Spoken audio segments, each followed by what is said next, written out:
വിദ്യാർത്ഥികളെ വാഹനം ഇടിപ്പിച്ച് കൊലപ്പെടുത്താൻ ശ്രമിച്ച കേസിൽ യൂട്യൂബർ മണവാളൻ റിമാൻഡിലായി.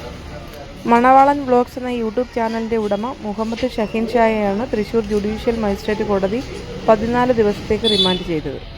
ഇന്നലെയാണ് ഒളിവിൽ പോയ ഇയാളെ തൃശൂർ വെസ്റ്റ് പോലീസ് അറസ്റ്റ് ചെയ്തത്. 2024 ഏപ്രിൽ 19 കേസിനാസ്പദമായ സംഭവം. കേരളവർമ്മ കോളേജിലുണ്ടായ തർക്കത്തെ തുടർന്നാണ് ഇയാളും സംഘവും വിദ്യാർത്ഥികളെ കാറിടിച്ച് കൊല്ലാൻ ശ്രമിച്ചത്. തുടർന്ന് ഒളിവിൽ പോയ മുഹമ്മദ് ഷഹീൻ ഷായെ കുടകിൽ നിന്നാണ് പോലീസ് കസ്റ്റഡിയിലെടുത്തത്. ഇന്ന് രാവിലെ 10:30 തൃശൂർ വെസ്റ്റ് പോലീസ് സ്റ്റേഷനിലെത്തിയ പ്രതിയെ വൈദ്യപരിശോധനയ്ക്ക് ശേഷം കോടതിയിൽ ഹാജരാക്കുകയായിരുന്നു. കേരളവർമ്മ കോളേജിലുണ്ടായ തർക്കത്തെ തുടർന്നാണ് സ്കൂട്ടറിൽ സഞ്ചരിക്കുകയായിരുന്ന ഗൗതം കൃഷ്ണനെയും സുഹൃത്തിനെയുമാണ് അപായപ്പെടുത്താൻ ശ്രമിച്ചത്. അപകടത്തിൽ ഗൗതമനും സുഹൃത്തിനും ഗുരുതരമായി പരിക്കേറ്റിരുന്നു.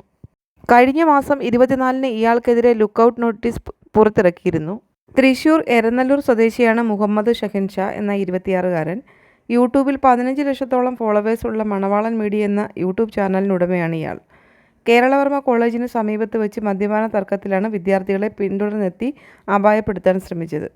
സംഭവത്തിൽ പോലീസ് കേസെടുത്തതിന് പിന്നാലെ ഒളിവിലായിരുന്ന മണവാളനെ പോലീസ് പിടികൂടുകയായിരുന്നു.